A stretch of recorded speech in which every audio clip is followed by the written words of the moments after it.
Lord Buddha TV में मैं स्वाति आप सभी का स्वागत करती हूँ। आइए रुक करते हैं आज की कुछ खास खबरों की ओर। नागपुर शहर के बुधवार स्थित OCW कार्यालय में राष्ट्रवादी विद्यार्थी कांग्रेस के प्रदेश उपाध्यक्ष रवि पराते इनके नेतृत्व में आम जनता को बड़ा कराए OCW के देयकर बिल जलाकर आंदोलन किया गया। तांडापेट, नाइक तलाव, मासूरकर चौक, बारसेनगर, पाचपावली, लेंडी तालाब के कई इलाकों में OCW कर्मचारियों ने मीटर पर धूल होने पर बिना धूल साफ किए एवरेज बिल रीडिंग के नाम पर रीडिंग बढ़ाकर एवरेज देकर बिल भेज दिए। भाजपा शासित नागपुर मनपा ने वन टाइम सेटलमेंट के नाम पर OCW के 92 करोड़ रुपए माफ कर दिए, लेकिन आम जनता को बढ़ाकर भेजे जाने वाले नल बिल को कब माफ करेगी मनपा, ऐसा सवाल इस वक्त पूछा गया। नागपुर महानगर पालिका होश में आओ, होश में आओ, होश में आओ। चलेंगी नहीं चलेंगी, तानाशाही नहीं चलेगी, नहीं चलेंगी, नहीं चलेंगी, नहीं चलेंगी, तानाशाही नहीं चलेगी, नहीं चलेंगी, नहीं चलेंगी, तानाशाही नहीं चलेगी। OCW होश में आओ, होश में आओ, होश में आओ। OCW होश में आओ, होश में आओ, होश में आओ। होश में आके बातें करो, बातें करो, बातें करो। बड़ा हुआ बिल कम करो, कम करो, कम करो। नागरिकों को त्रास मत करो, मत करो, मत करो। OCW असं दिसून आलं की OCW ला जे काम दिलेलं होतं ते योग्य पद्धतीने झालेलं नाही। नागपूर महानगरपालिकेने OCW ला 24/7 योजनेअंतर्गत हा काम दिलेला होता, परंतु जेव्हापासून OCW आपल्या नागपूर शहरामध्ये आलेली आहे, नागपूर शहरातल्या नागरिकांसोबत उत्मात करण्याचं काम आणि पाप या OCW ने केलेलं आहे। मागे आपण पाहिलं असेल की नागपूर शहरामध्ये भाजप शासित भारतीय जनता पक्षाची जे नागपूर महानगरपालिका आहे तिथे 2012 साली OCW ला काम पूर्ण न केल्यामुळे जे काही त्यांच्यावरती करार केल्यानुसार जो काही त्यांच्यावरती एक बिल बसत होता त्याच्यामध्ये 92 कोटी रुपये OCW ला नागपूर महानगरपालिकेने माफ केले। परंतु ज्या प्रकारे OCW सर्वसामान्य नागरिकांना जो बिल पाठवतो आहे त्या बिलमध्ये आपण पाहतो आहे की बिलमध्ये एका प्रकाराने जसं त्याची रीडिंग जी आहे ते 50 जल्ली असेल, तर अनेक बिल आमच्याकडे असे आहे ज्याच्यामध्ये ते रीडिंग जे आहे ते 70 आणि 80 जुळून आलेली आहे। दर महिन्याला OCW ने बिल पाठवले पाहिजे, परंतु OCW हे 3 महिन्यात बिल पाठवतो आणि सर्वसामान्य नागरिकांचं कमरलं मोडलं जातं। कारण की जो गरीब माणूस आहे तो 3 महिन्यात आलेला जो 12,000 रुपयाचा बिल आहे, 15,000चा जो बिल आहे तो भरू शकत नाही।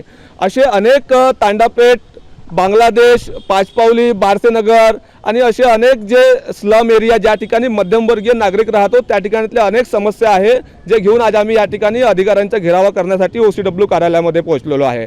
आम्ही इथे जे बिल वाढून आलेले आहे त्या बिलाला जाळलेला आहे, कारण की हा जो बिल आहे तो बिल सर्वसामान्य नागरिक भरू शकत नाही। सर्वसामान्य नागरिक हा बिल भरू शकत नाही म्हणून हे बिल आम्ही जाळलेले आहे आणि आम्ही आता अधिकाऱ्यांना भेटून हे विनंती करणार आहोत की ती जे बिल आहे ते बिल सरसकट माफ केले पाहिजे। कारण की नागपूर महानगरपालिकेने सुद्धा 92 कोटी रुपये 2012 साली हे 2019 साली माफ केलेले आहेत। त्यावेळेला नंदाताई जिचकार आपल्या कोल्हापुर जिला में 30 जून तक ग्राम पंचायत स्तर पर जन सुरक्षा मुहिम जारी रहेगी।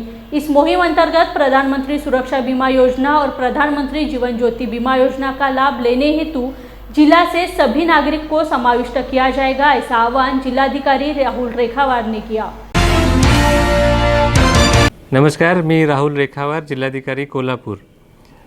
केंद्र शासनाच्या आणि राज्य शासनाच्या सूचनेप्रमाणे आपल्या जिल्ह्यामध्ये 1 एप्रिल ते 30 जून या कालावधीमध्ये जनसुरक्षा मोहिमेचं आयोजन करण्यात आलेलं आहे आणि या जनसुरक्षा मोहिमेचा उद्देश हाच की ज्या 2 महत्त्वाच्या विमा योजना शासनाने राबवलेल्या आहेत, म्हणजेच प्रधानमंत्री सुरक्षा विमा योजना आणि प्रधानमंत्री जीवन ज्योती विमा योजना, या 2 योजनांचा प्रचार आणि प्रसार व्हावा आणि तळागाळातल्या प्रत्येक व्यक्तीपर्यंत या विमा सुरक्षेच्या योजनांचा फायदा पोहोचावा यासाठी या जनसुरक्षा मोहिमेचं आयोजन करण्यात आलेलं आहे।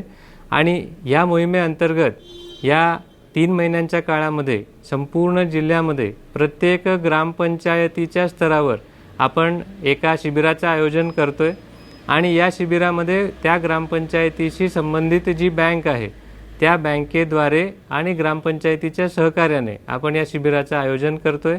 पंतप्रधान सुरक्षा विमा योजनेअंतर्गत आपल्याला अपघाती मृत्यू किंवा अपंगत्व जर आलं तर 2 लाख रुपयापर्यंतची विमा तरतूद आपल्याला उपलब्ध होते।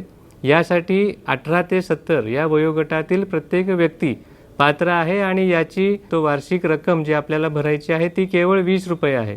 म्हणजे केवळ 20 रुपयांमध्ये आपण या 2 लाख रुपयापर्यंतच्या अपघाती आणि मृत्यू किंवा अपंगत्व यापासून आपल्या कुटुंबाला 2 लाख रुपयापर्यंतचं संरक्षण मिळवू शकता। आणि आपल्या जिल्ह्यामध्ये आत्तापर्यंत 8 लाखपेक्षा जास्त लोकांनी या योजनेचा फायदा घेतलेला आहे। त्याच पद्धतीने प्रधानमंत्री जीवन ज्योती सुरक्षा योजना अंतर्गत आपल्याला नैसर्गिक मृत्यू अपघाती मृत्यू जर आला तर आपल्याला 2 लाख रुपयापर्यंतचं विमा संरक्षण यामध्ये मिळतं। यासाठी 18 ते 50 वयोगटातील प्रत्येक व्यक्ती पात्र आहे आणि याची वार्षिक प्रीमियमचा दर केवळ रुपये 436 आहे। याचा अर्थ आपण केवळ 456 रुपयांमध्ये आपल्या घरातील कर्ता पुरुष किंवा कर्ता महिला यांचा विमा कवच आपण मिळवू शकता आणि आपल्या कुटुंबाला येणाऱ्या आपत्तीपासून वाचवू शकाल। जीवन ज्योती विमा योजनेअंतर्गत सुद्धा आपल्या जिल्ह्यामध्ये 4.25 लाखपेक्षा जास्त लोकांनी या योजनेचा फायदा घेतलेला आहे आणि आपल्याला 30 जूनपर्यंत जिल्ह्यातील जास्तीत जास्त लोकांनी याचा फायदा घ्यावा याचा प्रयत्न करायचा आहे आणि 30 जूनपर्यंत सर्वच ग्रामपंचायतींमध्ये याचं आयोजन होतंय। आपण सर्वांनी आवर्जून याचा लाभ घ्यावा। सर्व लोकप्रतिनिधींना स्थानिक पदाधिकाऱ्यांना सुद्धा आमचं हे आवाहन आहे की आपण सर्वांनी जास्तीत जास्त संख्येने लोकांना यामध्ये सहभागी करून घ्यावं। धन्यवाद। संपूर्ण भारत में भारतीय मजदूर संघ की ओर से जगह जगह पर निवेदन दिए गए।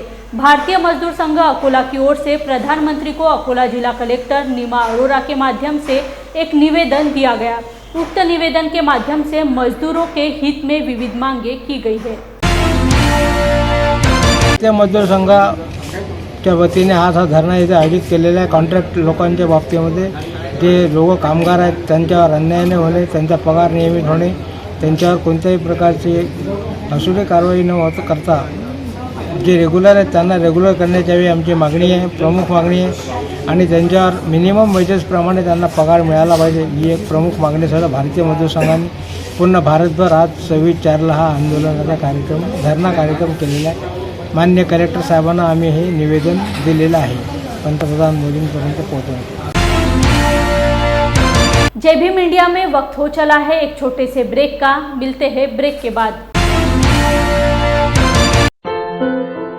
क्या हुआ बहू? माँ, पाइल्स की बहुत तकलीफ हो रही है। तो तुम गुदरोग सर्जन के पास क्यों नहीं गई? देखो, जैसे हार्ट के लिए हार्ट स्पेशलिस्ट, ब्रेन के लिए ब्रेन स्पेशलिस्ट, तो पाइल्स के लिए पाइल्स स्पेशलिस्ट क्यों नहीं? स्त्री हो या पुरुष, टॉयलेट में तकलीफ केवल पाइल्स ही नहीं और भी कई प्रकार के गुदरोग तथा कैंसर भी हो सकता है। इसीलिए इसकी प्रत्यक्ष जांच जरूरी है। ठीक है माँ, पर जांच के लिए हम जाएंगे कहाँ? वही काले आयुर्वेदिक पाइल्स हॉस्पिटल में। लेकिन माँ, प्रेगनेंसी में पाइल्स की दवाइयाँ? प्रेगनेंसी में आयुर्वेदिक दवाइयाँ सुरक्षित होती है। जनहित में जारी काले आयुर्वेदिक पाइल्स हॉस्पिटल, औषधि चिकित्सा तथा सर्जरी ट्रीटमेंट उपलब्ध। हमारा पता उमरेड रोड, दिघौरी बस स्टॉप के पास, नागपुर। अधिक जानकारी के लिए वेबसाइट पर जाएं kalepailshospital.com। ब्रेक के बाद आप सभी का फिर एक बार जय भीम इंडिया में स्वागत है। 14 अप्रैल को अमरावती के डॉक्टर अंबेडकर चौक पर बाबा साहेब अंबेडकर की जयंती के मौके पर भीम ब्रिगेड के अध्यक्ष राजेश वानखेड़े ने सांसद नवनीत राणा और विधायक रवि राणा के खिलाफ नारेबाजी की। लेकिन इस मौके पर अमरावती पुलिस ने भी भीम के राजेश वानखेड़े के खिलाफ छेड़छाड़ का मामला 354 के तहत दर्ज कर लिया। इसीलिए अमरावती शहर और जिले में अंबेडकर अनुयायी आक्रामक हो गए, क्योंकि पुलिस ने छेड़छाड़ जैसे झूठे मामले दर्ज किए हैं। अमरावती में 2 मई को राणा दंपत्ति के खिलाफ आक्रोश मार्च निकाला जाएगा। ऐसी जानकारी राजेश वानखेड़े ने प्रेस कॉन्फ्रेंस में दी। 2024 असो की 2000 कोणताही वर्ष असो, तो याच्यानंतर इलेक्शन मध्ये उभा राहणार नाही। आम्ही त्याला एक मागणी अजून करू की त्याच्यावर आतापर्यंत 15 गुन्हे दाखल आहे मामा रवी राणावर। 15 गुन्हे दाखल आहे, ते 360 पण दाखल आहे. तो माझी तळीपाणी काढते, मी संविधानिक मार्गाने त्याची तळीपाणी काढून नाही दाखवत. हा डॉक्टर बाबासाहेब आंबेडकरांची औलाद नाही. तळीपाणी निघणार, पण भीम सैनिकाची नाही निघणार, रवी राणाची निघणार आणि संविधानिक मार्गाने निघणार. आम्ही हक्क लढू. आमचे ऍडव्होकेट दीपक भाऊ सरदार सुद्धा इथे आहेत आणि पूर्ण वकील संघ आमच्या सोबत आहे आणि पूर्ण वकील संघ या मोर्चामध्ये आणि या जे आम्ही लढा लढवला, जो आक्रोश मोर्चा काढत आहे, यामध्ये पूर्ण आमच्या सोबत वकील संघ सुद्धा सोबत आहे. इतर पक्षाचाही आम्हाला पाठिंबा आहे. इथपर्यंत नव्हे तर भाजपचाही पाठिंबा आहे. सांगा, जे भाजप त्याच्या सोबत, ते भाजप माझ्या सोबत आहे, ते भाजप आमच्या सोबत आले. म्हणजे हे अमरावतीच्या राजकारणातील पहिली गोष्ट आहे की भाजपही आंबेडकर चळवळीसोबत आहे, काँग्रेसही आंबेडकर चळवळीसोबत आहे, शिवसेनाही काँग्रेस सोबत आमच्या सोबत आहे, आंबेडकरी चळवळी सोबत आहे, राष्ट्रवादी आंबेडकरी चळवळी. याच्यासोबत काय राहिलं? आता कृषी उत्पन्न बाजार समितीच्या ज्या प्रसाद पवित्रा घेऊन या दोघांनी, सुनील गजबे आणि रवी राणा यांची संगनमत करून माझ्यावर 354 गुन्हे दाखल केले, 54 गुन्हे दाखल केले आणि माझ्या मागे पोलीस लावले. त्याच्यानंतर मला धमक्या येत आहे की तुला आता तळीपारी काढतो, मोका काढतो आणि तू संघटनेची जेव्हा प्रचार करायला जाशील, संघटनेच्या शाखा ओपन करायला जाशील, तेव्हा तू कोणत्या खेड्यातून परत येशील नाही. मलाही रवी राणा म्हणतात. माझं रवी राणांना एवढं आव्हान आहे का तू जर खरंच, आता तू कोणत्या याचा आहे, कोणत्या झेंड्याचा आहे मला माहित नाही, पण मी मरेपर्यंत निळा सोडणार नाही. कारण की मी एकाच बापाची औलाद आहो आणि मी एकाच दुपट्टा घेऊन फिरतो आणि मी जरी हिंदू समाजात काम करत असेल तरी माझा दुपट्टा तोच राहते. मी चेहरा बदलवत नाही आणि मी चेहरा बदलत नाही. रवी राणा सारखा, रवी राणा हा ज्या ठिकाणी जातो त्या ठिकाणी चेहरा बदलवतो. जसं सुधा भाऊने सांगितलं, रामनवमी आली म्हणजे भगवा झेंडा, भीमाची वाघीण बनते, कधी हिंदू शेरणी बनते. हे काय आहे? याची विचारधारा काय आहे? हा कोणत्या विचारधारेला बनला आहे? याचं अस्तित्व काय आहे? 100 घर अमरावतीमध्ये नाही तरी त्याला आमदार केलं. म्हणजे हा बदनाम, हा एक दगलबाज माणूस आहे आणि ज्या माध्यमातून त्यानं जो समाजासोबत खेळी खेळत आहे, इतर पक्षासोबत खेळी खेळत आहे, इतर सामाजिक कार्यकर्त्यांसोबत खेळी खेळत आहे, हे त्याची खेळी आम्ही बंद करू आणि त्याची खेळी फक्त आंबेडकर चळवळीतले कार्यकर्तेच बंद करू शकते, भीम सैनिकच बंद करू शकते. तो सर्वांवर भारी पडत असेल पण भीम सैनिकांवर तो भारी पडणार नाही याची तुम्हाला सर्वांना ग्वाही देतो. आणि त्याचं जे स्टेटमेंट होतं मुंबईवरून की आंबेडकरी चळवळीतील सामाजिक संघटना ज्या मुठभर संघटना आहे त्या संघटना माझं काहीच देणं करणार नाही. मी रवी राणाला आव्हान करतो या पत्रकार परिषदेच्या आव्हानमधून. डॉक्टर बाबा साहेब आम्बेडकर की जयंती के अवसर पर विरार में हुए हादसे के पीड़ित परिवारों से बुद्धजन पंचायत समिति के अध्यक्ष आनंदराज आम्बेडकर ने मुलाकात की.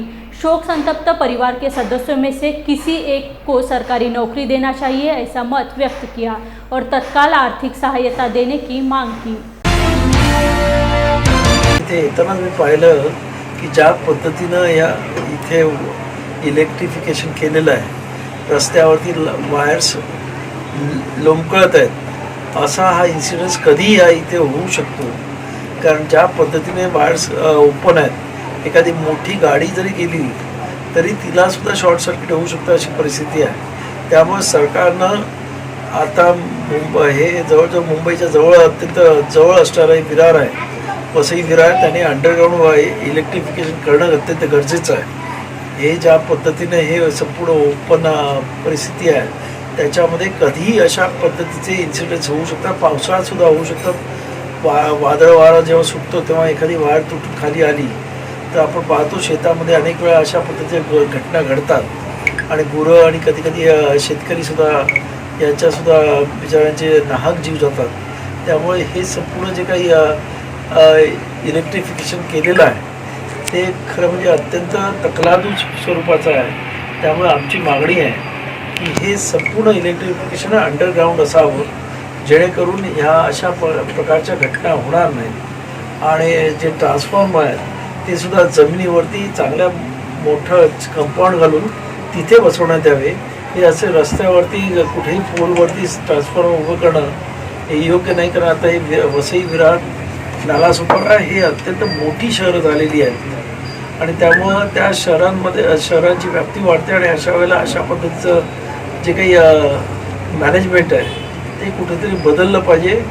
आणि यासाठी सरकारने, महाराष्ट्र सरकारने पुढाकार घ्यावा G20च्या नावाखाली जो काय प्रचंड पैसा या महाराष्ट्रभर मी फिरतो, औरंगाबादपासून मुंबईपर्यंत ब्युटिफिकेशनवर खर्च केला जातो. सौंदर्यीकरण शहराचं करण्यावरती बागा तयार करणं किंवा कलर मारणं याच्यापेक्षा ही अशी जी शहर आहेत त्यांच्या ज्या मूलभूत गरजा आहेत, पाण्याच्या असतील, इलेक्ट्रिकच्या असतील, अंडरग्राऊंड पाईपलाईन किंवा अंडरग्राऊंड इलेक्ट्रिक केबल्स ह्या करणं अत्यंत गरजेचं आहे असं मला वाटतं. त्या सरकारने त्याला प्राधान्य द्यावं ब्युटिफिकेशनपेक्षा, असं आमचं म्हणणं आहे.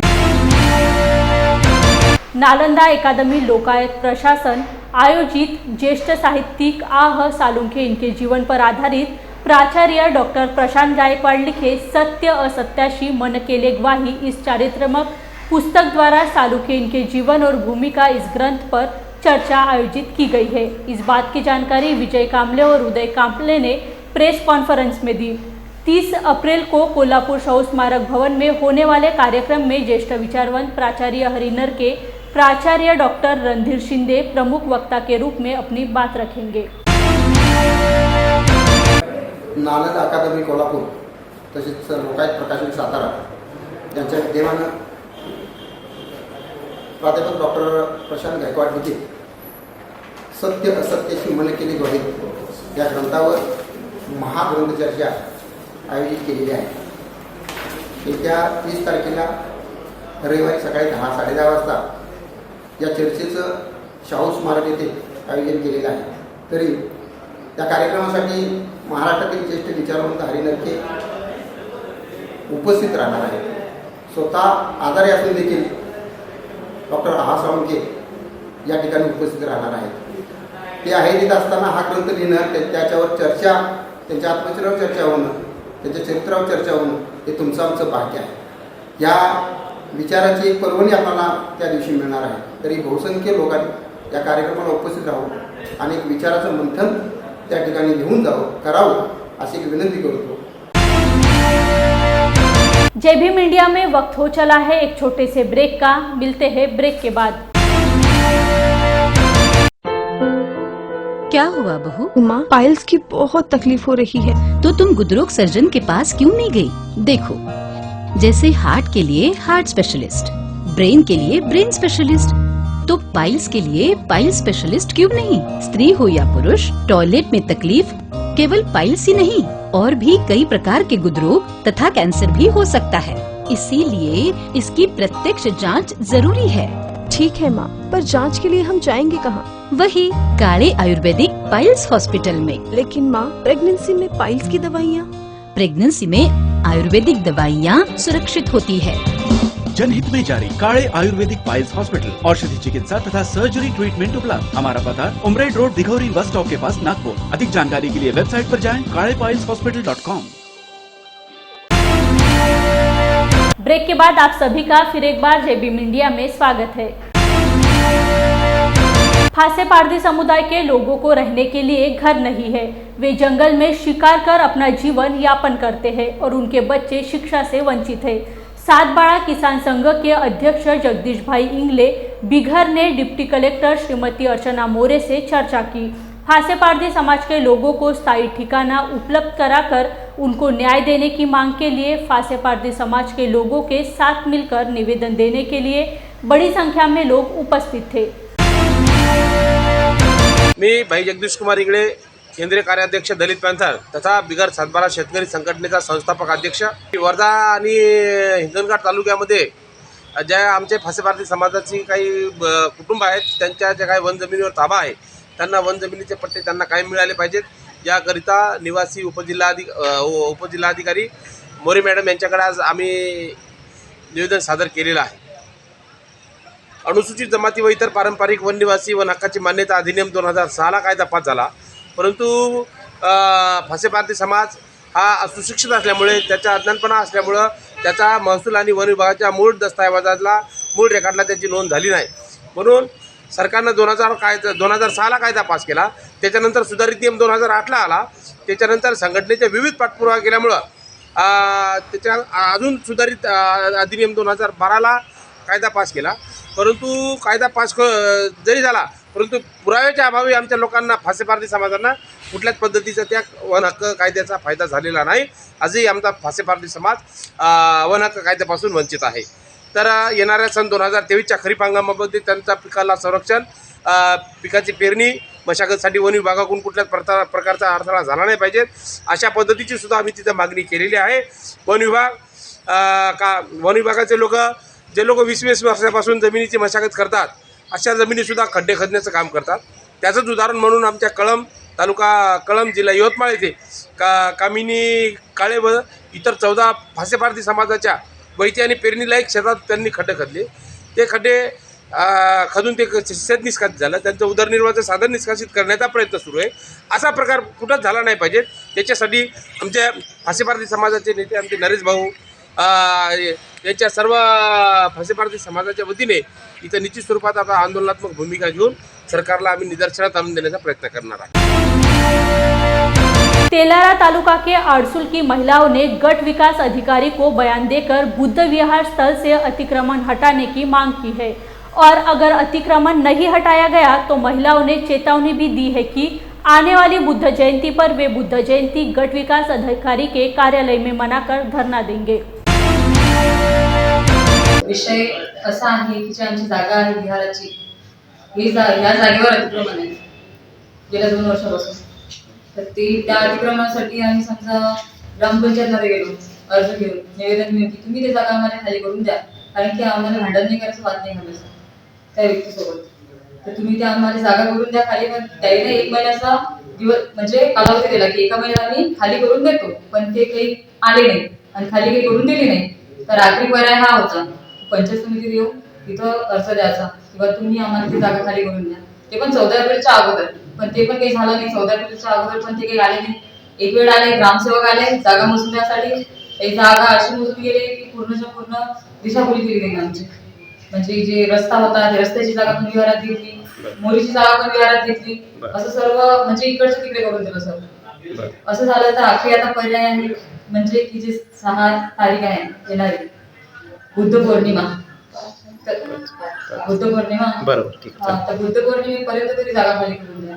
नाहीतर जर जागा खाली करून नाही दिली तर 5 तारखेला इथे येऊ आम्ही सर्व महिला मंडळ आणि इथं वंदन आणणार व्हिडिओ सरच्या कार्यक्रम सर्वच्या सर्व. म्हणजे बुद्ध पौर्णिमा तिथं न साजरी करता इथं करू. हे आहे प्रशासनाने हे करायला पाहिजे की जे आमची जागा आहे ती खाली करून द्यायची. व्हिडिओ साहेबाच्या कॅबिनमध्ये इथंच बुद्ध पौर्णिमा साजरी करता अशी आमची मागणी. बुद्ध विहारावर जे रवी तायडे यांनी अतिक्रमण केलेलं आहे ते आम्हाला 5 तारखेच्या आत मोकळं करून पाहिजे. लिहून नाही राहिलं नेमकं अतिक्रमण केलं. अतिक्रमण होता. तुमची मागणी काय आहे त्याच्यावर? आम्हाला एवढी पाहिजे, मोकळी पाहिजे. 29 अप्रैल से 1 मई तक 3 दिनों के लिए वाशिम, नवी मुंबई में सैकड़ों प्रदर्शनी और कन्वेंशन सेंटर में निःशुल्क आयोजित किया जाएगा, जहां भारत सरकार के मंत्रालय ने नागरिकों और निजी के साथ साथ सरकारी संगठनों से योग महोत्सव में सक्रिय रूप से भाग लेने का आह्वान किया है. मैं डॉक्टर देवेंद्र श्रेयांश हूँ. मैं हार्टफुलनेस इंस्टीट्यूट जो एक ध्यान साधना के ट्रेनिंग में जुड़ा हुआ है, मैं उस इंस्टीट्यूट से जुड़ी हूँ, वॉलंटियर हूँ और ट्रेनर हूँ. और हम लोग ये जो वेलनेस फेस्ट प्रेजेंस योग महोत्सव, ये जो कार्यक्रम है वाशी में सेंट्रल एग्जीबिशन सेंटर में 29 अप्रैल से लेके 1 मई होने वाला है. 3 दिन का ये बहुत बड़ा कार्यक्रम है और ये हम लोग दूसरी बार नवी मुंबई में कार्यक्रम लेके आ रहे हैं. वी आर बैक अगेन विद द बिग बैग. एंड जब हमने पहली बार ये कार्यक्रम किया था 2018-19 में, तभी करीबन 8,000 लोग इस कार्यक्रम में जुड़ गए थे और हमने इसके करीबन 4 सीजन कार्यक्रम ये किया हुआ था. 4 महीने हमने लगातार ये वेलनेस फेस्ट किया था. हमें बहुत अच्छा नवी मुंबई कर लोगों से बहुत अच्छा रिस्पॉन्स आया था. तो उसी रिस्पॉन्स को नज़र में रखते, उसी रिस्पॉन्स को याद रखते हमने कहा कि फिर से हम ये कार्यक्रम लेके आते हैं. तो जो हार्टफुलनेस इंस्टीट्यूट है इनका एक पूरा एक बहुत बड़ा इनिशिएटिव ऑल ओवर इंडिया चल रहा है, जो कि मिनिस्ट्री ऑफ कल्चर के साथ है. Ministry of culture government of India का ये इनिशिएटिव है और हम इस इनिशिएटिव में जुड़े हैं योग महोत्सव. तो इस योग महोत्सव में और इस कार्यक्रम जो चलने वाला है इसमें हम लोगों को योगा कैसे करते हैं, क्योंकि आपको सबको अभी पता है कि हेल्थ इज सो इम्पोर्टेंट। सब कुछ अगर आपको वेल्थ मिल जाए, करोड़ों रुपया मिल जाए, बट अगर आपके पास हेल्थ नहीं है, मेंटल पीस नहीं हो, आप खुश नहीं हो, तो उस रुपयों का, उस कंफर्ट का कुछ फायदा नहीं। तो हार्टफुलनेस इंस्टीट्यूट चाहता है कि आप खुद का ध्यान रखें, वेलनेस का ध्यान रखें through initiative like meditation, which is totally free of cost. और ये जो कार्यक्रम है 29 अप्रैल सैटरडे को सिडको एग्जीबिशन सेंटर में होने वाला है। हमारे इस कार्यक्रम में बहुत सारे। आज के लिए बस इतना ही। कल फिर मुलाकात होंगी कुछ नए खबरों के साथ। तब तक के लिए बने रहिए जय भीम इंडिया में। जय भीम।